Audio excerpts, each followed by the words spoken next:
भौतिक विज्ञान की इस ऑनलाइन कक्षा में आपका हार्दिक अभिनंदन और स्वागत है।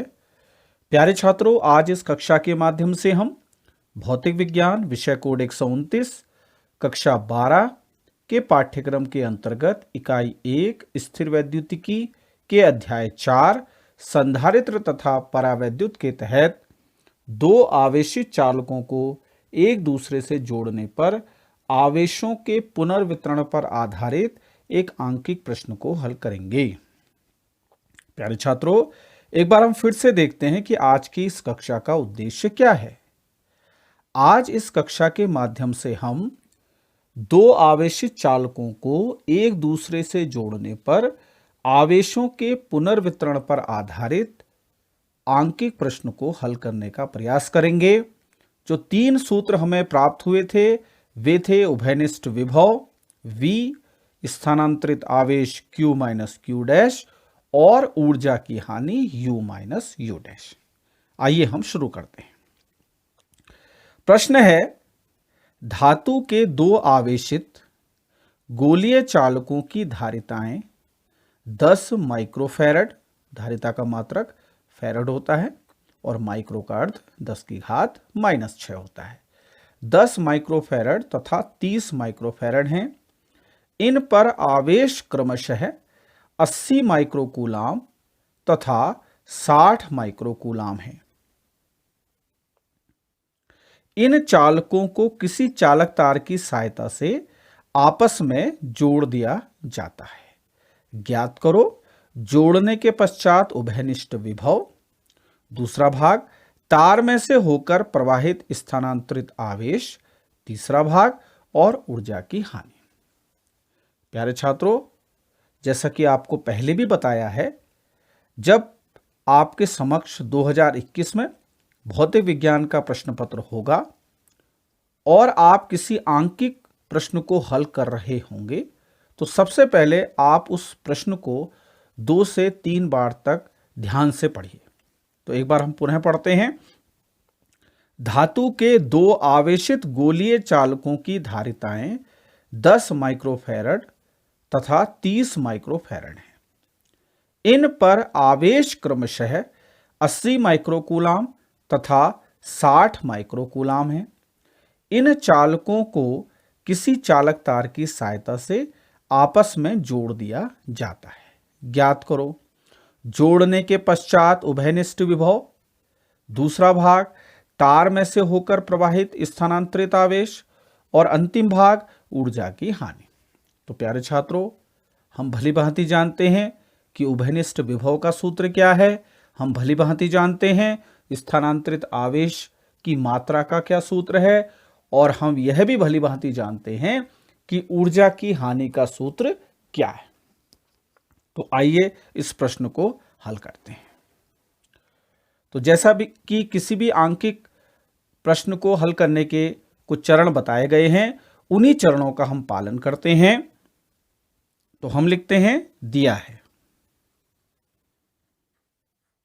दिया है, क्या दिया है? दो आवेशित गोलीय चालकों की धारिताएं। तो प्यारे छात्रों, अगर आपको ध्यान होगा, हमने एक गोलीय चालक को A माना था, दूसरे को B माना था। पहले की धारिता C1, दूसरे की C2, पहले पर आवेश Q1, दूसरे पर Q2, और पहले पर विभव V1 और दूसरे पर V2। तो धारिताएं हमें दी हैं, तो दिया है मतलब पहले गोलीय चालक की धारिता C1 10 माइक्रोफैरड। माइक्रो का अर्थ हम भली भांति जानते हैं, 10 की घात -6 फैरड। दूसरे गोलीय चालक की धारिता हमें ज्ञात है, C2 बराबर 30 माइक्रोफैरड।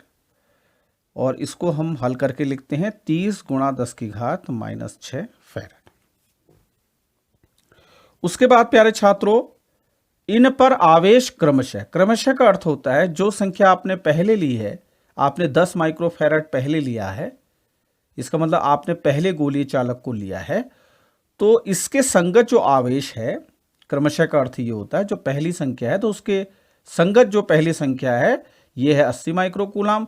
तो 10 माइक्रोफैरड के संगत संख्या 80 माइक्रोकूलाम होगी और 30 माइक्रोफैरड के संगत संख्या 60 माइक्रोकूलाम होगी। ये क्रमशः का अर्थ होता है।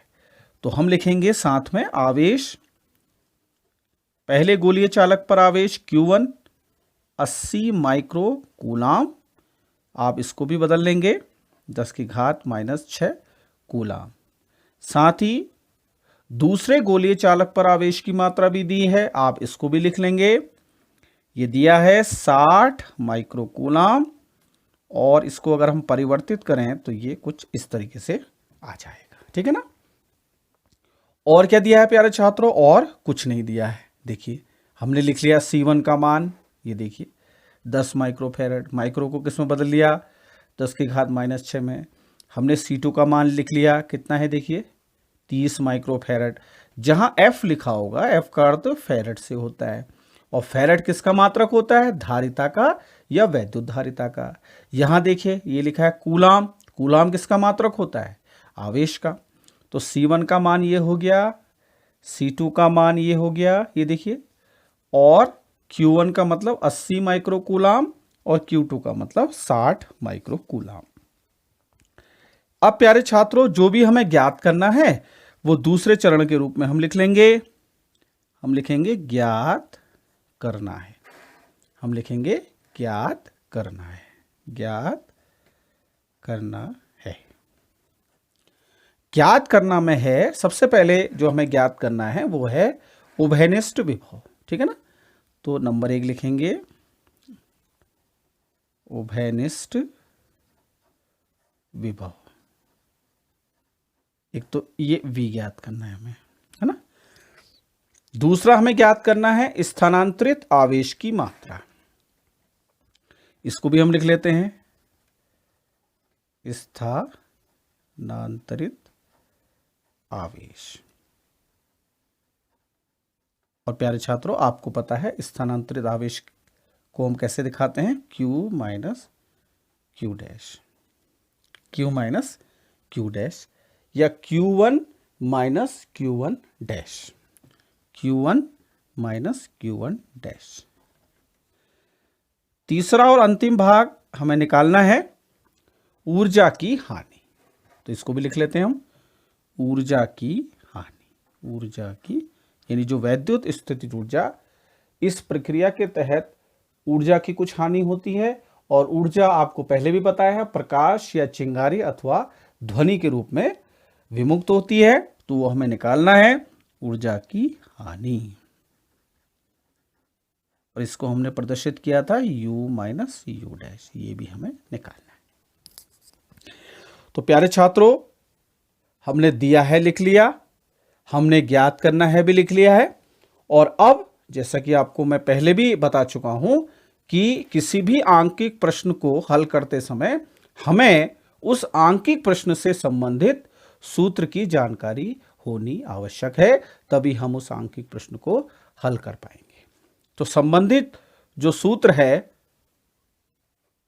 वो हमें मालूम है, हमें उभयनिष्ठ विभव का सूत्र भी मालूम है और हमें स्थानांतरित आवेश का सूत्र भी मालूम है और हमें ऊर्जा की हानि का सूत्र भी मालूम है। प्यारे छात्रों हम पहले भाग को हल करते हैं। पहले भाग में हमें उभयनिष्ठ विभव ज्ञात करना है।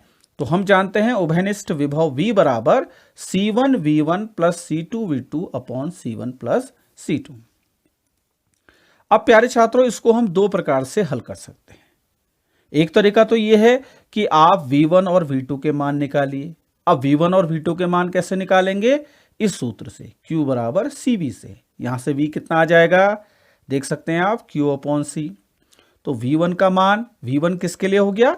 पहले चालक के लिए, तो V1 बराबर हो जाएगा Q1 बट्टे C1 और V2 कितना हो जाएगा? Q2 बट्टे C2। एक तरीका तो ये है। दूसरा तरीका जो उभयनिष्ठ विभव की जो मूल परिभाषा है कि उभयनिष्ठ विभव होता है कुल आवेश बट्टे कुल धारिता, क्योंकि आप अगर इसके उल्टे सूत्र का प्रयोग करेंगे, Q बराबर CV है तो CV बराबर क्या है? Q। तो C1 V1 बराबर हो जाएगा Q1 और C2 V2 हो जाएगा Q2, ठीक है ना। अब देखिए आवेश की मात्रा आपको ज्ञात है, Q1 का मान कितना है? 80 गुणा 10 की घात -6 और Q2 का मान कितना है 60 गुणा 10 की घात -6 ये आपको दिया है। C1 का मान बताइए 10 गुणा 10 की घात -6 प्लस C2 का मान कितना है 30 गुणा 10 की घात -6। ठीक है प्यारे छात्रों, अब देखिए अब क्या करेंगे 10 की घात -6 ऊपर देखिए कॉमन हो गया, उभयनिष्ठ हो गया, तो ब्रैकेट में आ जाएगा 80 प्लस 60। ठीक है ना, इतना आपको समझ में आ रहा होगा। नीचे देखिएगा, नीचे भी क्या है 10 की घात -6 कॉमन है, तो क्या आ जाएगा 10 प्लस 30। ऊपर भी 10 की घात -6 कॉमन, तो क्या आया 80 प्लस 60। नीचे भी 10 की घात -6 कॉमन, कितना आया 10 प्लस 30। 10 की घात -6 से 10 की घात -6 कट गया। 80 में अगर आप 60 जोड़ते हैं तो आपको प्राप्त होता है 140 और 10 में 30 जोड़ते हैं कितना आएगा, आप कह रहे हैं 40 आएगा सर। तो 0 से 0 कट गया, 14/4, 2 सत्ते 14, 2 दूनी 4, तो आपका आगे 3.5 और विभव का मात्रक होता है प्यारे छात्रों वोल्ट। तो पहला उत्तर तो हमें प्राप्त हो गया कि उभयनिष्ठ विभव का मान है 3.5 वोल्ट। ठीक है ना, ये उभयनिष्ठ विभव आ गया। छात्रों अब हम इसके दूसरे भाग को हल करने का प्रयास करते हैं। दूसरे भाग में हमें स्थानांतरित आवेश की मात्रा ज्ञात करनी है। तो प्यारे छात्रों हमें मालूम है स्थानांतरित आवेश Q1 माइनस Q1 डैश बराबर होता है C1 C2 V1 minus V2 upon C1 plus C2। हमें C1 और C2 के मान मालूम है प्यारे छात्रों, देखिएगा आप 10 गुणा 10 की घात -6 और 30 गुणा 10 की घात -6। क्या हमें V1 का मान मालूम है, तो प्यारे छात्रों यहां हमने V1 का मान ज्ञात कर लिया है। V1 बराबर Q1 बट्टे C1, इसको हमने हल किया तो हमें मिल गया 8 वोल्ट। यहां हमने ये देखिए V2 का मान निकाल लिया है। V2 बराबर होगा Q2 बट्टे C2। Q2 का मान 60 गुणा 10 की घात -6, C2 का मान 30 गुणा 10 की घात -6, तो कितना आ गया 30 दूनी 60 आ गया और 10 की घात -6 से ये कट गया, तो ये आ गया 2 वोल्ट, है ना। तो यहां पर स्पष्ट है कि V1 का मान ये देखिए 8 वोल्ट, ये अधिक है V2 के मान से जो कि क्या है 2 वोल्ट। तो यहां पे हमने मान रख दिया, इतना आप समझ गए होंगे। C1 प्लस C2 का मान देखिए, यहां देखिए इसका हम इस गणना का हम लाभ उठाते हैं। तो यहां पर देखिए C1 प्लस C2 का मान हमने कितना निकाला, ये देखिए 10 गुणा 10 की घात -6 और 30 गुणा 10 की घात -6, तो 10 की घात -6 कॉमन आ गया और 10 में 30 जोड़ा कितना आ गया 40। तो यहां लिख देंगे हम डायरेक्ट 40 गुणा 10 की घात -6। ठीक है प्यारे छात्रों, इसको हल करते हैं। ये देखिएगा 10 की घात -6 से 10 की घात -6 कैंसिल हो गया। ये देखिए ये कितना आ गया 10 चौक 40, 4 बार कट गया। अब इधर देखिए 30 ये आ गया गुणा, ये कितना आएगा 8 में से 2 गया 6 आ गया बट्टे 4 गुणा 10 की घात -6। अब स्थानांतरित आवेश की मात्रा भी आवेशी हुआ एक प्रकार से, तो इसका मात्रक भी क्या होगा कूलाम हो गया। ठीक है ना, ये देखिए आप, तो ये आ जाएगा 2 तियां 6, 2 दूनी 4 और ये हो जाएगा 15, तो 15 तियां 45 गुणा 10 की घात -6 कूलाम और -6 का मतलब होता है माइक्रो, तो 45 माइक्रो कूलाम आवेश जो है वो स्थानांतरित हो गया। ठीक है ना, 45 माइक्रो कूलाम आवेश जो है वो स्थानांतरित हो गया। अब प्यारे छात्रों हम इसके तीसरे भाग को हल करने का प्रयास करते हैं। तीसरे भाग में हमें निकालना है ऊर्जा की हानि, ऊर्जा की हानि, और इसके लिए हम यूज करते हैं U माइनस U डैश बराबर। तो प्यारे छात्रों इसका भी हमें सूत्र मालूम है और सूत्र कुछ इस प्रकार से होता है C1 C2 V1 minus V2 का वर्ग बट्टे 2 C1 प्लस C2 बराबर। देखिए प्यारे छात्रों, दो तरीके हैं। एक तरीका तो यह है कि C1 का मान लगाया, C2 का मान लगाया, V1 का मान लगाया, V2 का मान लगाया, यहां भी मान लगाया और इसको हमने हल कर लिया। दूसरा तरीका क्या है, हम इसको स्थानांतरित आवेश के पदों के रूप में भी इस सूत्र को लिख सकते हैं। कैसे, देखिए, इसमें से कितना हिस्सा आपको स्थानांतरित आवेश का लग रहा है। स्थानांतरित आवेश का जो सूत्र होता है प्यारे छात्रों, वो होता है Q1 माइनस Q1 डैश बराबर होता है C1 C2 V1 minus V2 बट्टे C1 प्लस C2, है ना। ये पढ़ा है आपने, ये स्थानांतरित आवेश का सूत्र है। क्या इसमें स्थानांतरित आवेश आ रहा है? एक बार इसको चेक करके देख लेते हैं। C1 C2 V1 minus V2 को दो बार आपने ऐसे तोड़ के लिख लिया। ये देखिए, आपने इसको दो बार तोड़ के लिख लिया। अब देखिए C1 C2 आ रहा है, V1 माइनस V2 आ रहा है, ये भी आ रहा है सर। C1 प्लस C2 बट्टे में आ रहा है, ये भी आ रहा है। तो ये वाला जो हिस्सा हो गया, ये देखिए, ये वाला हिस्सा क्या हो गया? ये हो गया आपका Q1 माइनस Q1 डैश।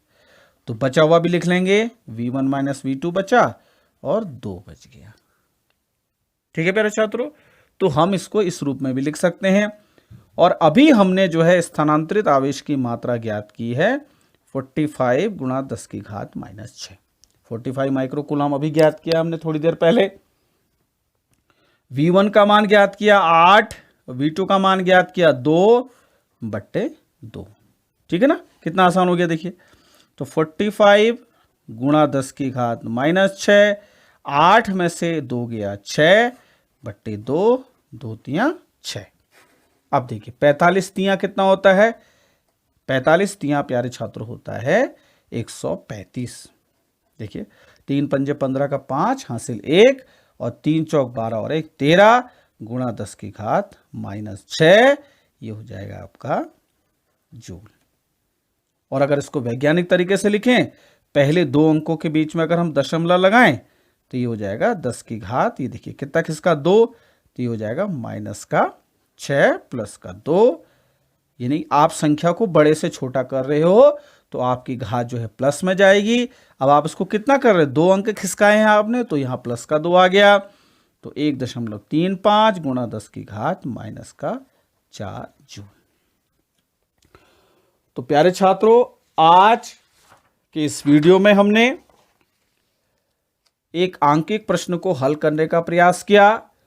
और आंकिक प्रश्न जो था वो दो आवेशी चालकों को एक दूसरे से जोड़ने पर आवेशों के पुनर्वितरण पर आधारित था। इस आंकिक प्रश्न में हमने 3 भाग हल किए। पहले भाग में हमने उभयनिष्ठ विभव की मात्रा निकाली, दूसरे भाग में हमने स्थानांतरित आवेश की मात्रा निकाली और तीसरे तथा अंतिम भाग में हमने ऊर्जा की हानि निकाली। तो प्यारे छात्रों, मैं उम्मीद करता हूं कि इस आंकिक प्रश्न को आप भलीभांति समझ गए होंगे। इससे आगे की कक्षा में हम इससे आगे की विषय वस्तु पर हम विस्तार से चर्चा करेंगे। तब तक के लिए नमस्कार।